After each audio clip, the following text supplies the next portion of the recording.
त्यावेळेस आपलं बाळ आपण शिकवलेलं सगळं काही सांगतो, ॲक्टिव्ह दिसतो आपल्याला, तो दमत नाही, सतत आणि सतत ॲक्टिव्ह राहतो, खेळत राहतो, खेळकर असतो, आपल्याला बघताच तो हसतो आणि त्याला बघताच आपल्याला स्मित असं हसू येतं, खूप आनंद.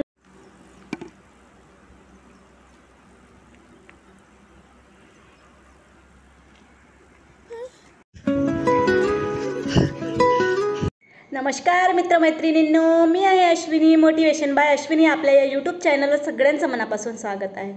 थोडीशी तब्येत बरी नसल्यामुळे काही दिवसांपासून मी व्हिडिओ अपलोड करू शकली नाही, परंतु माझा प्रवास आतापर्यंत माझ्या बाळासोबत, आज 2.5 वर्षाचं माझं बाळ झालेलं आहे आणि आतापर्यंत जो काही प्रवास त्याच्यासोबत मी जे वेळ घालवलेला आहे आणि जो आनंद लुटलेला आहे तो मी आज तुमच्यासोबत शेअर करणार आहे.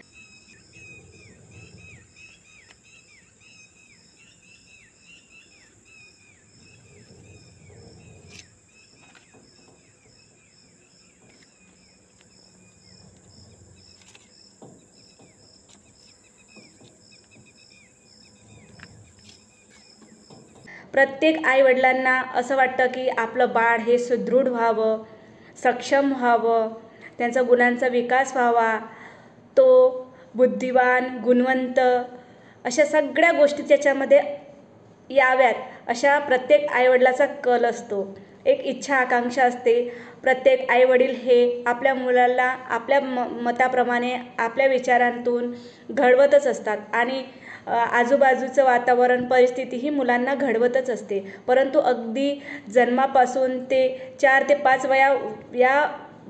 वयातील मुलं हे कसे घडले पाहिजे, त्याच्यावर काय संस्कार झाले पाहिजे, त्यांच्यावर काय इतरांचे परोपकार करण्याची प्रवृत्ती ज्यामध्ये आली पाहिजे, अशा सगळ्या गोष्टींचा विचार आपण करत असतो.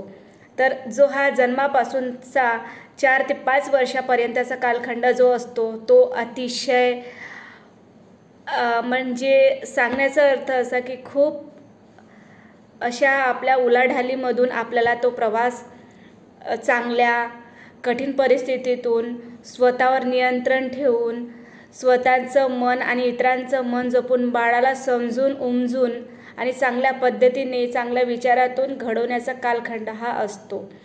तर मला असं वाटते की प्रत्येक आईने, जी आई गृहिणी आहे, जी घर सांभाळून, आपल्या बाळाला सांभाळून सगळ्या जबाबदाऱ्या पार पाडते, आणि इतरही स्त्रिया ज्या बाहेर जाऊन काम करतात, त्यांनीसुद्धा आपल्या मुलांना भरपूर असा वेळ दिला पाहिजे. जेवढं त्यांना जमेल तेवढा वेळ आपण आपल्या बाळांना दिला पाहिजे.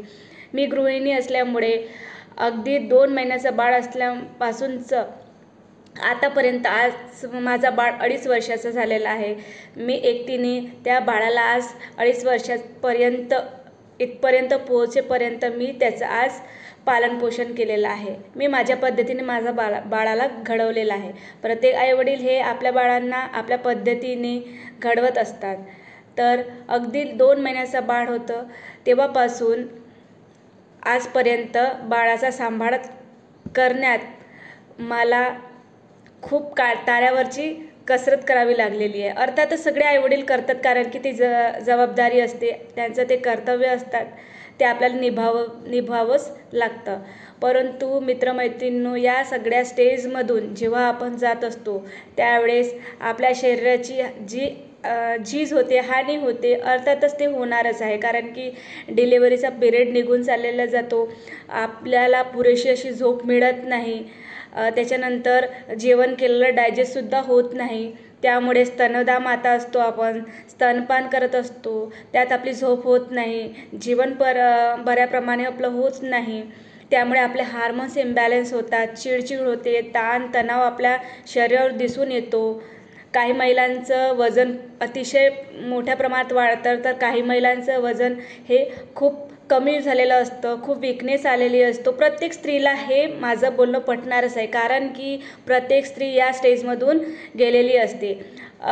जी स्त्री व्हेजिटेरियन असते त्या स्त्रीमध्ये तर पुष्कळ अशी विकनेसपणा येतो, कारण की तिला नॉनव्हेज वगैरे म्हणजे ती खातच नाही, त्याच्यामुळे तिला काय खावं काय नाही हे जरा कळायला वेळच लागते, कारण की प्रत्येक स्त्री ही पहिल्यांदाच आई होते. मी पण पहिल्यांदाच आई झालेली आहे. मला 2.5 वर्षाचा मुलगा आहे, त्याचं नाव प्रारब्ध आहे. मी माझ्या बाळासोबत इतकं छान आनंददायी म्हणजे आपलं आयुष्य मी जगलेली आहे. अर्थातच ते करण्यात मला खूप म्हणजे कठीण आहे परिस्थिती, कठीण अशी वेळ माझ्या आयुष्यात आलेली होती आणि अजूनही तो काळ टिकून आहे. परंतु त्याच्यासोबत जगताना जो आनंद मला घेता आला, जो आनंद माझ्या जीवनात मला मिळालेला आहे, तो मला पैसे देऊनही सुद्धा मिळवता आला नसता. कारण की आज लग्नाला 5 वर्ष झालेली आहे आणि 2 वर्ष होऊन गेलेली होती, परंतु मला मूल नव्हतं. तर तो जो कालखंड गेलेला होता तो अतिशय भयावह होता, दुःखद होता. म्हणजे भयावह म्हणजे असं की प्रत्येक लोकांच्या नजरा माझ्याकडे बघण्याचा, मिस्टरांना पण काही लोक बोलायचे, बाळ नाही, 2 वर्ष झालं, प्रत्येक लोक आम्हाला कशा ना कशावरून तरी बोलायचे. त्यामुळे एक अशी भीतीचं वातावरण निर्माण झालं होतं की बाळ होणार की नाही होणार, काय होणार, नेमकं काय झालं असेल, शरीरात काही प्रॉब्लेम तर नसेल ना. त्यामुळे सगळं वातावरण असं चिंतनात सतत आम्ही राहायचो. मग 2 वर्षानंतर प्रारब्ध राहिला. आज तो 2.5 वर्षाचा झालेला आहे.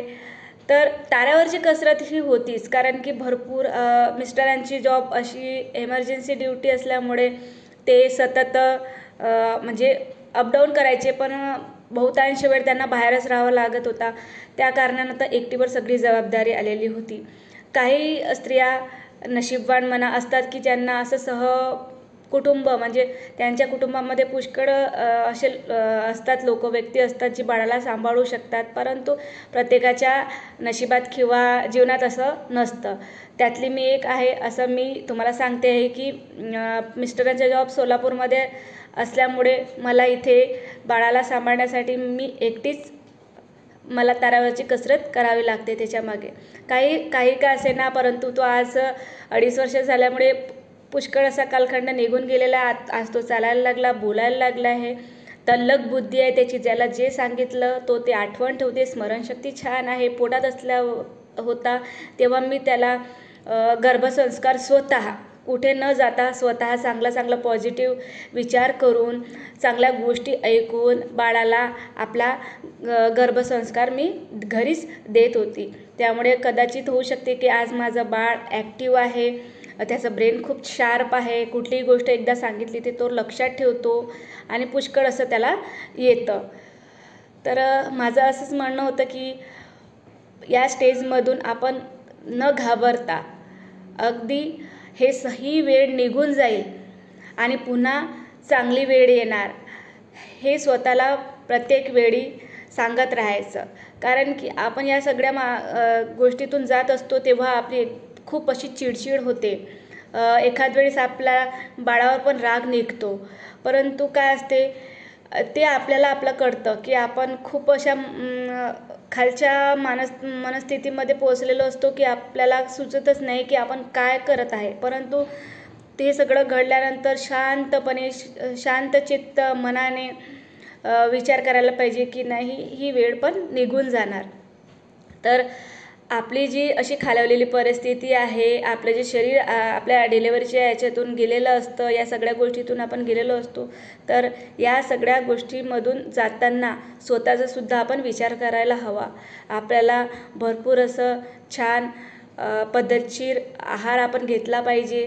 आपल्या आहारामध्ये आपण पौष्टिक वस्तू इन्क्लूड करू शकतो आणि आपण आपला आणि आपल्या बाळाचा चांगल्या पद्धतीने सांभाळ करू शकतो. त्याचा पण मानसिक विकास होतो, शारीरिक विकास होतो. सोबतच तो जो ॲक्टिव्हिटी करतो, जो बोलतो, त्याच्याने जो आनंद आपल्याला मिळतो तो आपल्याला कोणीच कधीच देऊ शकत नाही मित्रमैत्रिणींनो. म्हणून आपण आपल्या बाळासोबत भरपूर असा वेळ घालवा. माहिती आहे काही व्यक्तींना असं वाटतं की सतत बाळालाच काय पाहायचं, आपणच घरची पण कामं करायची, बाहेरचं पण बघायचं, बाळाला पण बघायचं, आपल्यालाच खूप त्रास होतो असं. हो, मी मान्य आहे, मला पण असं वाटतं की मला हा सगळा त्रास सहन करावा लागतो. परंतु ज्या वेळेस आपलं बाळ आपण शिकवलेलं सगळं काही सांगतो, ॲक्टिव्ह दिसतो आपल्याला, तो दमत नाही, सतत ॲक्टिव्ह राहतो, खेळत राहतो, खेळकर असतो, आपल्याला बघताच तो हसतो आणि त्याला बघताच आपल्याला स्मित असं हसू येतं, खूप आनंद होतो आणि असं वाटतं की आपण जीवनात खूप मोठी अशी संपत्ती मिळवलेली आहे आणि ती फक्त जी पण आपल्याला बाळ आहे त्याच्यामध्ये आपण ती संपत्ती शोधू शकतो.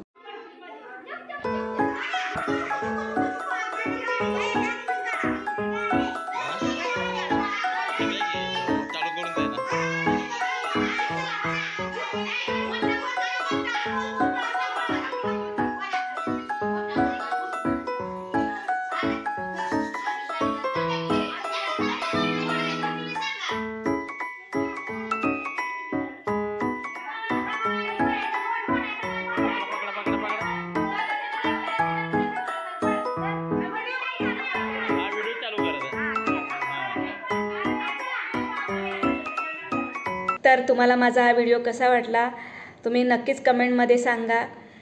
व्हिडिओ आवडला असेल तर लाईक करा, शेअर करा, सबस्क्राईब करा. चला मग भेटूया पुढच्या व्हिडिओमध्ये.